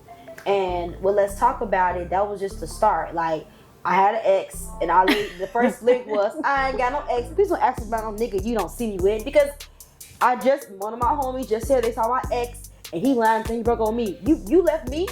Oh. And you called, nigga, I left you. Oh, no. Don't be making no lying narrative. You can't leave a pimp. I leave. I does the leaving. What are you talking about? So with that, I was just like, okay, you know what? Screw it. I'm going to do it. Like, I ain't got no ex. That was the start. But for me, anytime I ever made a song towards somebody, I only give you about 2 to 4 bars. That's it. The rest of the song is just, I'm going to walk it. Because in my mind, I shouldn't have gave you that much attention anyway. That was more than enough. That's more than you deserved. Okay? Just saying. Like That, featuring Urich. Yeah, Urich. Shout out Yuki. Okay, Urich. I actually met him in an artist lock-in a few months prior to us doing that song. And I actually did the song by myself at first. And I tried to record it with a deep voice like this. It did not sound right at all. And I'm getting chills talking about it. Because literally, how his voice was, I had it in my head exactly like that. Creepy as it sounds. Oh, that's crazy. Manifestation is so real. It is. I was like, all my voices sound just like that. So when I met him, and I walked into one studio to the next, and he's recording, I said, hold on, I want to work with him, but I gotta pitch myself. So I told the studio man, Pharaoh, hey, let me hop in the booth. Because they were all recording. I hop on the beat, on the track, all you hear is, who is that? Because I just snuck in. They all rap, they all said what's up, but when I got in the booth and I started rapping on the beat that Pharaoh had made, they're like, oh, she cold. So I'm like, hey, hey, lady, lock in. I need a favor. Like, I got an idea. Like, I would love for you to do it with me. And he's like, what you need me to do? Just say these lyrics. And he said it exactly how I said, this is so dope. And then I was like, you want to keep walking it? He was like, fuck it, I'm going to keep walking it. And it's been up since. I want to work again with him, though. I can't wait, though. We gonna cross paths. You heard. For sure. Because Urich, he's cold. That voice alone, he ain't got to say too much. I think that's why it's so dope being a male artist too, because a lot of with accents or just distinct voices, you don't have to say much for real. Yeah. Your voice will do it all. That's so dope. Very dope. I have a line. I'm a poet with a pen and a gangster on a track. Yeah. I feel like that really encompasses your aura, your vibe. I'm capping my raps. I really am a She's poet not with a capper. Pen and a gangster on a track. Like even like a lot of my producers or engineers, I should say, like I've had an engineer, Zoe, really was like, girl, stop moving in the booth, because I'm usually like this. Yeah. Because you're like so into the moment. I'm just so in it. Like, girl, you're not in a music video, or like you're doing too much. Now you done hit the mic and it just played on the track. I'm like, oops, sorry, but I'm feeling it. It's so fun. This is what I do. I don't want to just be like la la la. Like, no, I want to stand up. I don't even want to sit down. I've had moments where my student was like, you want to sit? No. Well, we doing some little melodic stuff. Oh, like a la la la. No. I don't want to sit. Like, I want to still stand. I can still be like, you say you're vibing with me right now, right there, just like that, standing up. I don't have to like sit for that. Yeah. Plus, I need my diaphragm to be. I need to be standing up so I can really get all of my breath. I'm already spitting bars, so I need to get it all out. Like, I love doing one takes, but I know you don't have to. Yeah. And when I know that I'm about to rap fast, I always say, all right, let me punch in. Because I already know what's next. I know I got to punch in next. I already have it in my mind. Yeah. And then WDT. Whoop that trick. Whoop that trick. Shout out to featuring, Big Mama Bean. Oh, man. So how did you guys come up with the concept for this song? Because I was like, immediately, I was like, oh, come on. That's such a classic movie. Yes. Like, well, when I heard the beat, immediately, I was like, oh, I got to do something. I don't know what I'm about to do, but I got to figure it out. And I did. Originally, K-Cap was on the original version of it, and I actually will be doing a version of it where it's like a merge, so it's going to be us three on there. Oh, that'll be dope. And so she was on the original version, and you actually can hear her on the version that's on my album, where she's like in the ad-libs, so she's still on there, still in there. So technically, K-Cap. She said that, so she was like, girl, I'm still on it. You took me off, but I'm still on there. You right, fuck that, you right. But, I just love the beat. When we went into the studio, I had my cousin and our friends in there, and I didn't want to. The sample was already taken, so I didn't want to take the whole thing. Yeah. So I thought I wanted my friends to yell it out loud. Like, can y'all do me a favor? Loosen up, yell it out loud. Like, whoop that trick, yell it out loud. That was my concept, and when I hit up Bean, ironically, Sticks in Russia, she was long overdue. She supposed to have been did the doggone song. Yeah. So I'm like, hurry up, we gotta get this done. She said, okay, fine. And so we did that. When we came back, whooped that trick. We were in Dallas, and then I think she flew back from Dallas to the city. Bounced that out quick. It was history after that. Like, it's been history though. Like, we always found a way to make it work. To always make it work. And I'm waiting to hop on one of her tracks. And oh, so you see, there's a lot. We got some stuff to do. There's collabs coming. There's other tracks coming. There's a lot of music. A lot of tracks. And then your latest single, Set the Trend. Set the Trend. I missed the D on that. I was like, what? Oh my Set God. the what? It's so funny because I'm always staying focused because I'm the chosen one. I am the chosen one. I definitely feel like I am. My dad calls me he used to call me Last of the Mohicans. And I know that I'm the chosen one. Like, I know that God chose me to do this. This is my calling. Like, I know that I'm going to make it very far just from how life has been lifing. I know it. I feel it. It's coming. It's already there. I already made it. I don't care about being the richest person or the most famous person in the world. I would love to break generational curses and build generational wealth. But I don't have to be the most known person in the world. But I would love to sell out shows and to travel the world. And my goal is to, when I make it in this industry, is to be a voice actress. You guys are going to hear me on a lot of irreverent shows. I have a lot of accents. I have a lot of voices that I cannot wait to use. Oh, that's going to be so fun. It's going to be dope. I can't wait. You're going to see me on a cartoon for sure. Or just voicing. But acting as well. Like, I love acting. I love doing little skits with my friends. Have you done like professional acting or anything like that yet? I've done an audition before, but and like at a modeling agency for acting, but no. Like, I have my friends. I did Love City. Shout out Big Bob Dean again. Big Bob Dean. I was one of the extras in that movie. In the movie that they did, I was her friend in the movie. Oh. So I didn't have nothing to say. But even just learning about the production and behind the scenes and stuff, it's a lot. I'm gonna have something to say very soon, manifesting it. Yeah, it's a speaking role. So that's not all the music. You still have a few like other music videos and collabs that you've done. Yes. So Come On, which you said quite a few people. Let me see, Mia, Ace Dog, Ray, Essence, and Treasure. I think I got everybody. It's Mia, Essence, Ray, Ray Money, Ray, and Ace Dog. Shout out Ace Dog. And it was like a very like summer in the city, like lots of ass shaking. Lots of ass shaking. It was so fun.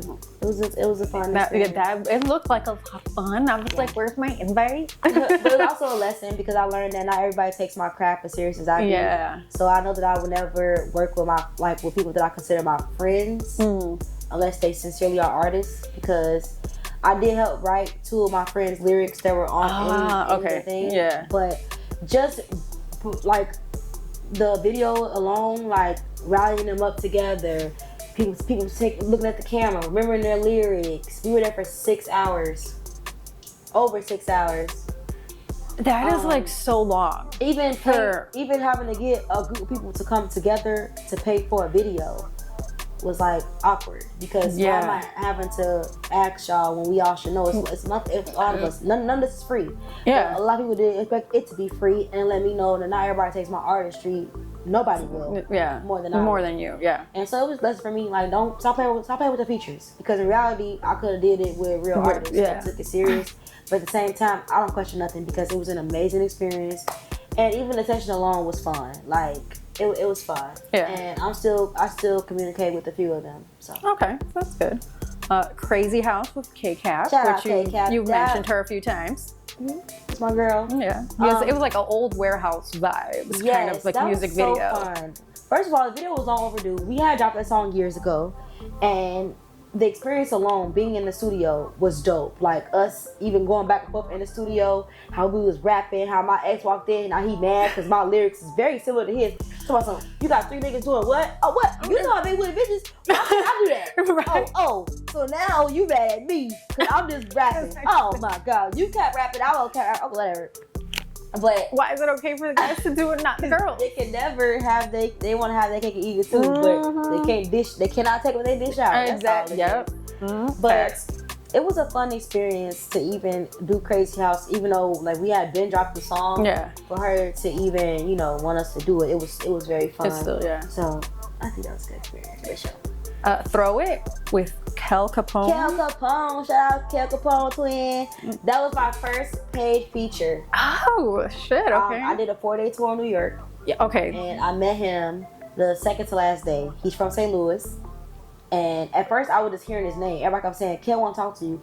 Kel want to talk to you. I'm like, who is Kel? Tell Kel to come to me. Because we were in New York, but we were in Chester because there's no mansions in like the boroughs. Yeah. So we have to drive to the boroughs. So I know how that is. I've been to New York. I was on the main floor, and then there was like it was a lot of rooms in the mansion. So like it was different parts of the mansion. So I didn't cross paths with him until like the second to last day.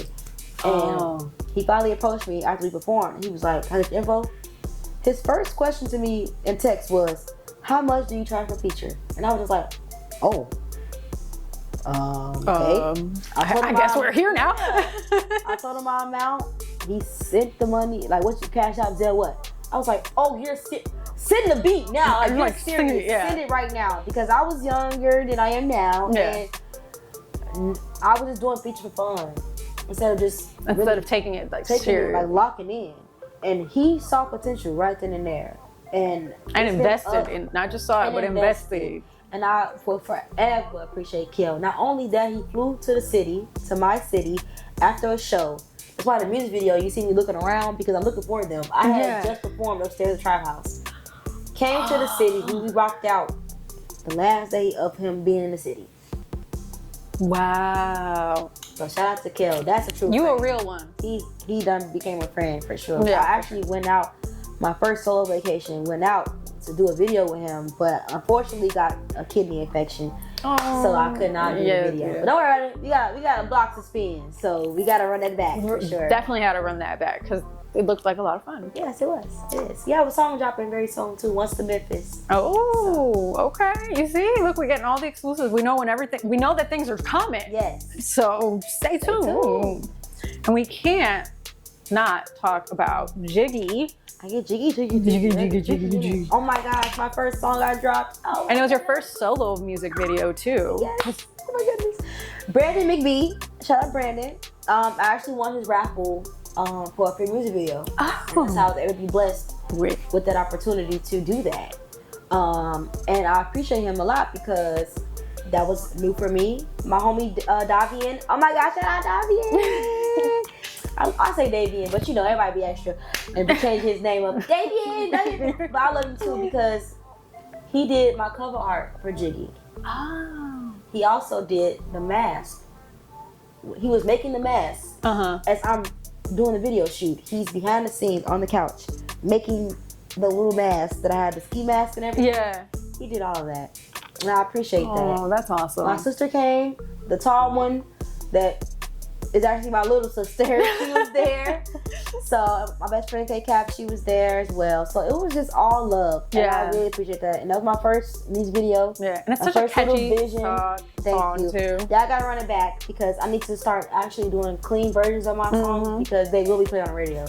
And so I have to make them clean. Yeah, definitely radio edits for sure. So I have a couple of miscellaneous things that I found before we go. Okay. You were recently on Can TV. Yes.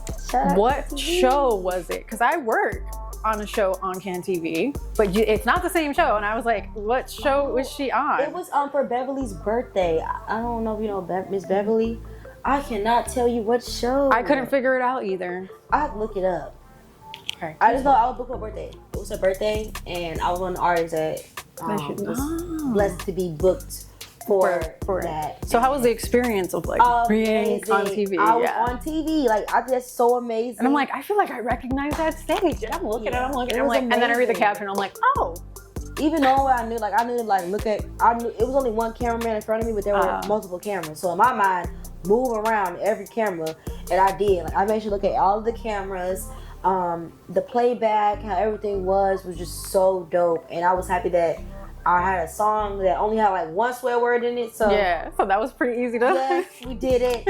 Mama on TV. I did Mama Said. So that makes sense because that one, only has that one slur. Yeah. Literally. So I'm very grateful. Shout out to Richie because he was the one that actually booked me, and Rat Patch. Shout out to Rat Patch. So I definitely am very grateful for every single opportunity that I have my way. So just being on big stages, and then being on TV, these are prepping me for where I'm going to be going in life. So I'm ready. Definitely. Then I also found that you're in business school, or you were in business school. I don't know if you're still. I went to Washington. Okay, business administration. Is that kind of to help with your career and stuff? And, like, you know, which is crazy because I didn't think of it in that way. I always just know that I wanted to help reverse gentrify communities of color. So gentrification is appealing to the wealthy, but reverse gentrification is appealing to the poverty-ridden people that live in that neighborhood.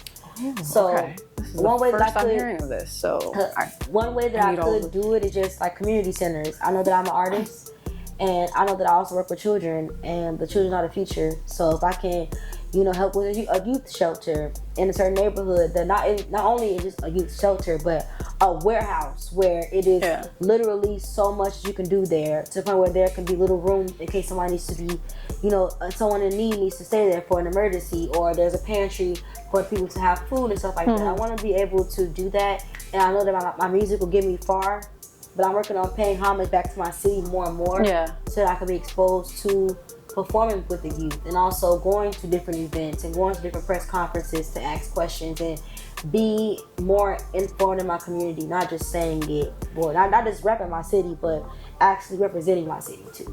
Wow, that's amazing. See, I had no idea what was going on. This is so enlightening. Thank you. That is awesome. So we've reached the end. It doesn't feel like we've been here as long as we have. Right, I feel like it flew. Did I miss anything? Is there anything else that you wanted to talk about? Well, I wanted to get one more shout out. Oh, okay. Because you blessed me today. Oh, I did. So let me know. The Keith collection. I'm not gonna show the back. There's stuff in here. There's some goodies in there. You guys know. My guests be partaking. Some of them partake, some of them take. And I thank you for that. Yeah. So are you gonna hit us with the freestyle? Because my rapper friends, when they come to the couch, like to give me little freestyle. Well, or like a verse or something. If you got something in. Okay. I know you wasn't prepared. I have a song that I will be dropping very soon. It's called P.T. No, just kidding. I'll put that shit on. PTSO. I'm on the edge of my seat. But I will be dropping it very soon. But it's just an ode to the hating ass people. Or to people that are not girls. But I said I ain't beefing with a bitch. They can't even put that shit on. I ain't beefing about a nigga. You know how many be outside? I'm an army by myself. You out dick riding just to get on. I got niggas trained to go on bitches always down the ride. I got you bitches in a frenzy. That's how you know it's Shark Week. Matter of fact, huddle up and knuckle up. Y'all really weak. I be trying to play it cool, but it ain't none of up and tweak. I might just black out like my cousin. Fuck all that, turn the other cheek. You big bonnet wearing bitches always got something to say. How you hating, but you out here watching me like every day. Always speaking on my name, even when I'm far away. Even when I'm not around, I'm the topic of the day. Like how the fuck, I got you straight. My bitches really want to play. Y'all hate my clip so much, I'm trying to think you bitches gay. Damn. Okay. I face some wood around my business. Please don't fuck with me today. It's either field or the booth. You take your pick and choose to play. Sheesh, I was not ready. I wasn't ready. But no, I have a song dropping very soon. I have actually two. Shout out Tarzan. We have a song dropping this Friday. Wait, Tarzan Phoenix? Or no? I don't know. Oh, okay, different Tarzan. There's locks in this Tarzan. I don't know. Yeah. Because I've only known one Tarzan, so I'm like, wait, is it? Maybe not. I don't know. Maybe. There might be. There's probably others.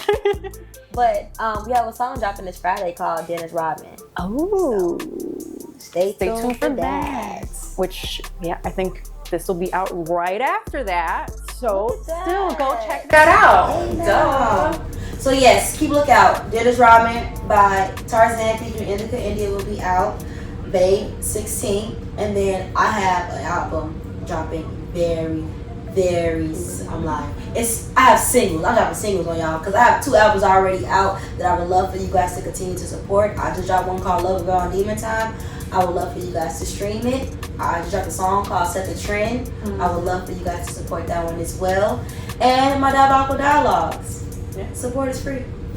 Let them know where to follow you and find all of these things. Duh. My name is Indica India. If you don't know me, I promise you'll know me very, very soon. Indica. India is my name. Out on all streaming platforms, you can find me under that name. My Instagram is Indica_India. And my TikTok is also Indica India. Honestly, everywhere you look me up, you'll find me at Indica India. So, love. And Melly, thank you. No, thank you. Here's your thank you card. Thank you so much for coming on the Oh my gosh. We just got a letter. We just got a letter. We just got a letter. Right on Melly's couch. It's so nice. Thank you. You're very welcome. There's some other goodies from the Keith collection in there as well. Thank you. Shout out to the rest of my sponsors, The Lot, for all of their media sponsoring, and obviously for their personal pick. You guys did a great job. This is so cute. It says it too, The Lot pick. Yep. Thank you. Yeah, so shout out to The Lot. Shout out to AG Designs, who does my graphics, video editing, crocheting. The Ambience Beats, who provides all the beats for Melly Starz content. And remember to tune in next week, because you never know who's going to show up to the couch. Oh yeah, this is going to be fun.